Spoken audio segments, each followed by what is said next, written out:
بسم الله الرحمن الرحيم.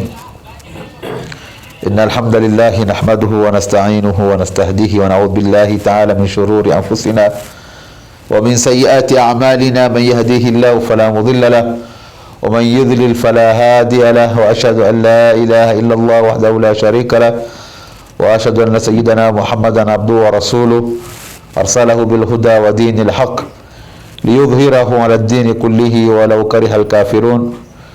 Amma baada ya kumshukuru al-Haq subhanahu wa ta'ala na kumtakia rahma na amani kipenzi chake na kipenzi chetu Sayyidina Muhammad sallallahu alaihi wasallam, tukiwa katika mwezi mtukufu wa Ramadhani, mwezi wa khairi, mwezi wa ibada, mwezi wa mavuno, mwezi ambao kwamba Muislamu yatakiwa awe karibu zaidi na Mola wake.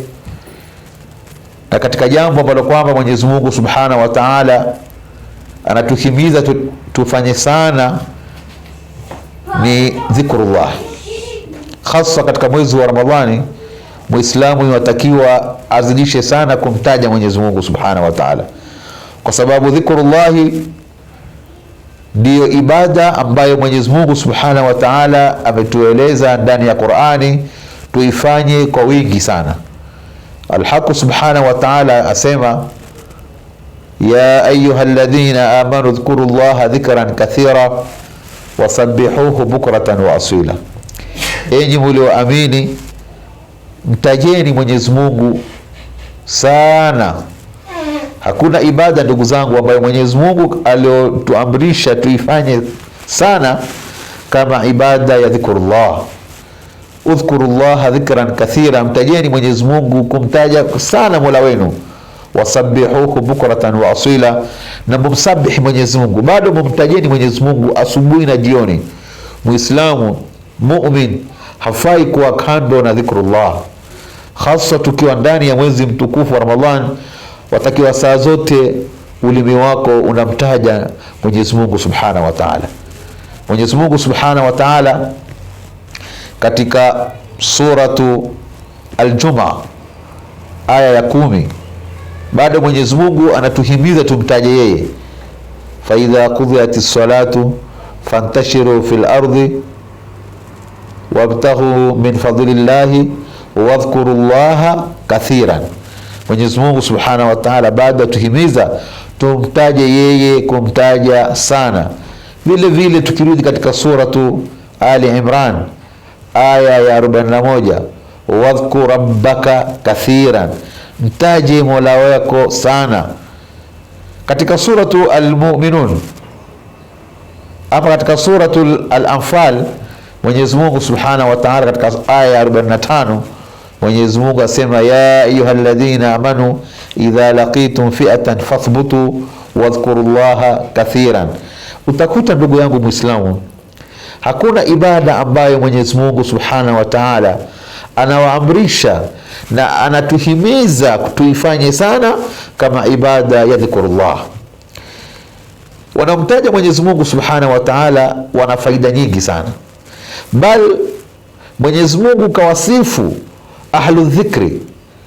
Wanamtaja Mwenyezi Mungu wale wenye sifa ya kumtaja Mwenyezi Mungu. Mwenyezi Mungu Subhanahu wa Ta'ala amewasifu ndani ya Al-Qur'an katika suratu Ali Imran aya 190.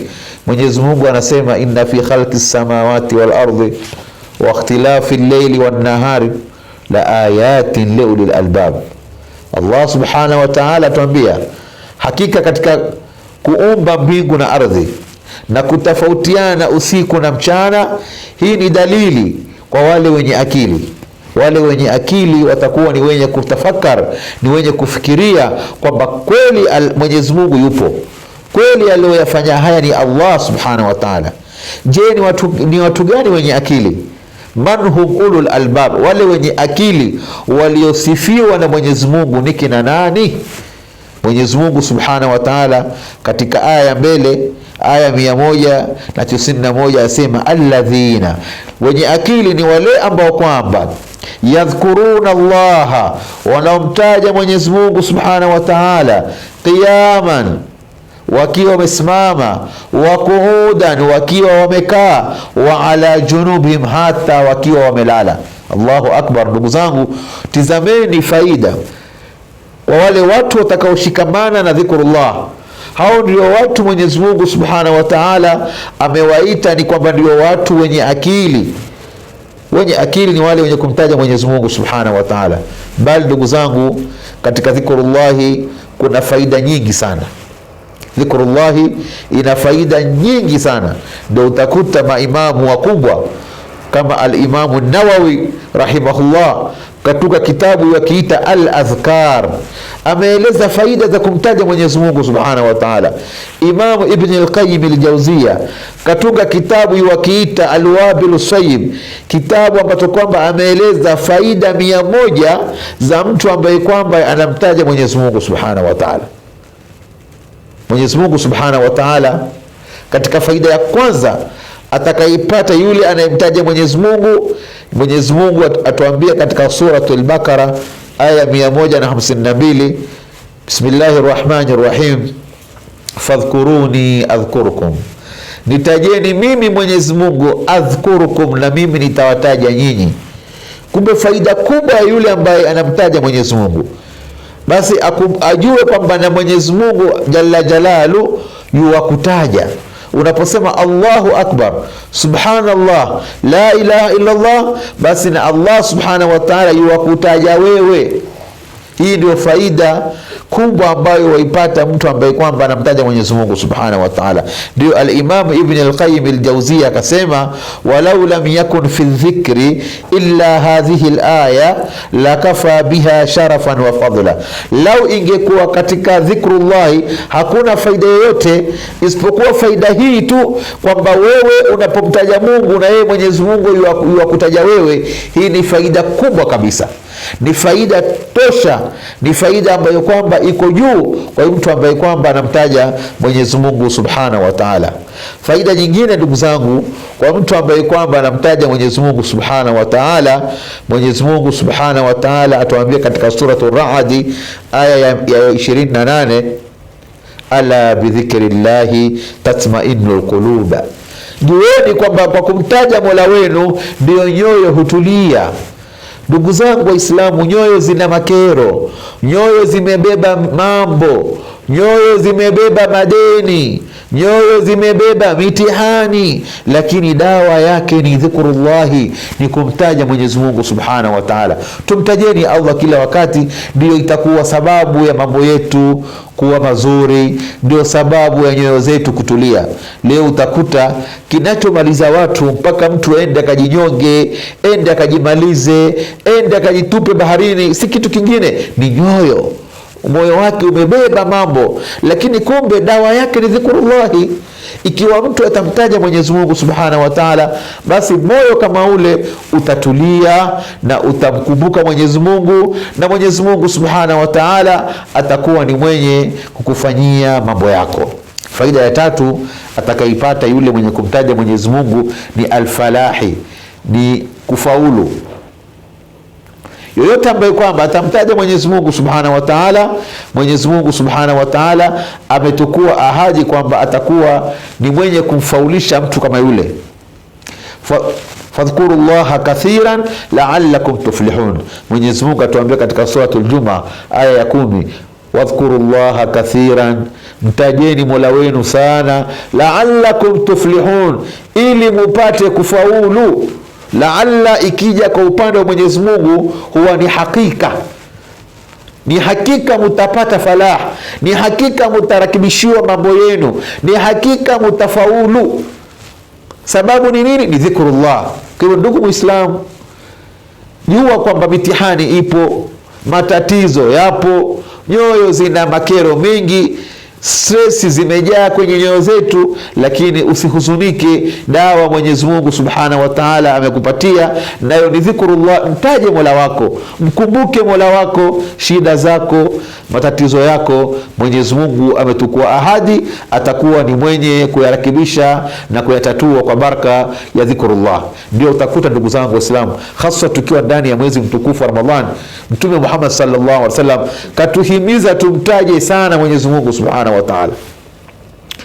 Leo Ramadhani inaingia, watu hata hawana habari na kumtaja Mola wao.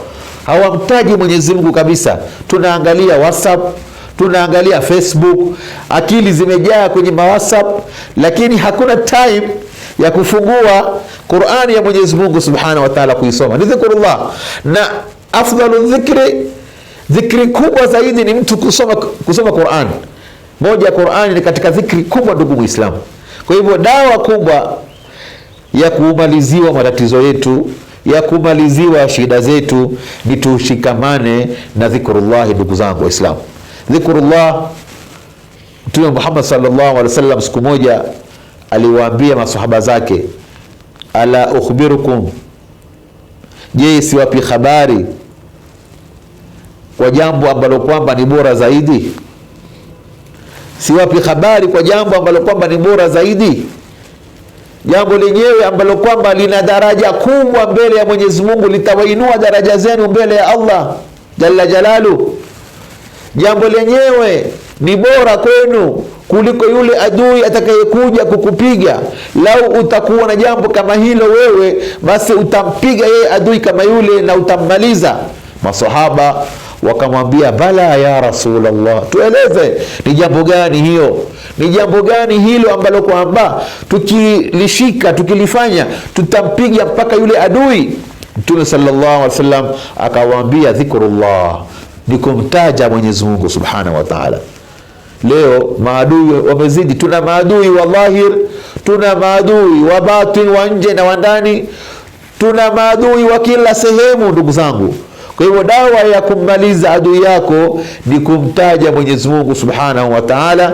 Ndio utakuwa wewe utaweza kufaulu na utapita na utakuwa ni mwenye kupata mambo yako na kurakibishiwa kazi zako na shughuli zako na kumaliziwa adui wako kwa dhikrullah. Ndugu zangu, Mwenyezi Mungu Subhanahu wa Ta'ala hakutuacha hivi hivi. Katuumba, akatuonyesha na njia ya kufaulu. Njia ya kufaulu kwetu ni kurudi kwa Mwenyezi Mungu Subhanahu wa Ta'ala na kumtaja yeye Mwenyezi Mungu Subhanahu wa Ta'ala. Ndio Sayyidina Ibn Abbas atuambia, dhikrullahi shifaun, kumtaja Mwenyezi Mungu ni dawa. Unapomtaja Allah Subhanahu wa Ta'ala ni dawa. Wa dhikrun nasi daun, na kutaja watu ni maradhi. Leo tunaingiza maradhi kila siku kwenye nyoyo zetu, kwenye vifua vyetu kwa ajili ya kutaja watu, lakini unapomtaja Mwenyezi Mungu Subhanahu wa Ta'ala ni dawa. Tukimalizia katika mwezi mtukufu wa Ramadhani, Mtume sallallahu alaihi wasallam katuhimiza sana tulete dhikrullah. Na katika dhikri ambayo kwamba ni mzuri zaidi watu walete ni ile dhikri ambayo kwamba aliyoitaja al-Imam al-Hafidh al-Mundhiri katika kitabu chake At-Targhib wa At-Tarhib, hadithi namba ya 9, katika kueleza utukufu wa mwezi mtukufu wa Ramadhani. Akieleza Mtume sallallahu alaihi wasallam asema, fastakthiru fihi min 4 khisalin, fanyeni wingi sana katika mwezi wa Ramadhani kusema mambo manne. Muislamu yatakiwa katika mwezi wa Ramadhani aseme sana mambo manne haya. Jambo la kwanza, shahadatu an la ilaha illa Allah, ni kuleta shahada. Jambo la pili, wastaghfirullah, yani kuleta istighfar. Jambo la tatu, na kumuomba Mwenyezi Mungu pepo. Na jambo la 4, na kumuomba Mwenyezi Mungu awalinde na awakinge na moto wa Jahannam. Ndio ile dhikri huwa yaletwa sana baada ya swala, ama kabla ya swala, ama barabarani. Muislamu yatakiwa asiwate dhikri kama hii, nao ni ile ashhadu an la ilaha illa Allah, nastaghfirullah, nas'aluka aljannata wa na'udhu bika minan nar. Haya ni maneno ya Mwenyezi Mungu, unamtaja Mwenyezi Mungu. Unaposema hivi wewe si wimbo kwamba unaimba. Tatizo leo pengine mtu anakosa adabu, anasema mnaimba. Ni kumtaja Mungu. Tunamtaja Allah Subhanahu wa Ta'ala, kumwambia ashhadu an la ilaha illa Allah, hapana mola apasaye kuabudiwa kwa haki isipokuwa ni wewe jalla jalalu. Nastaghfirullah, tunakuomba msamaha mola wetu, tuna madhambi, tuna matatizo, tunakuomba msamaha ya Rabbi.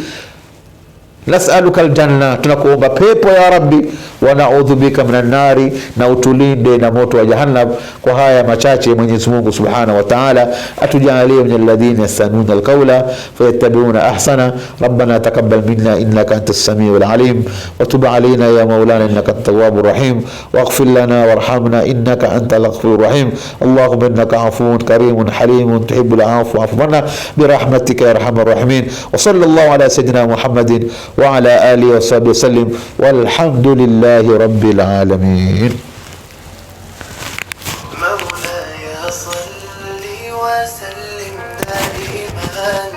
Jo, jo,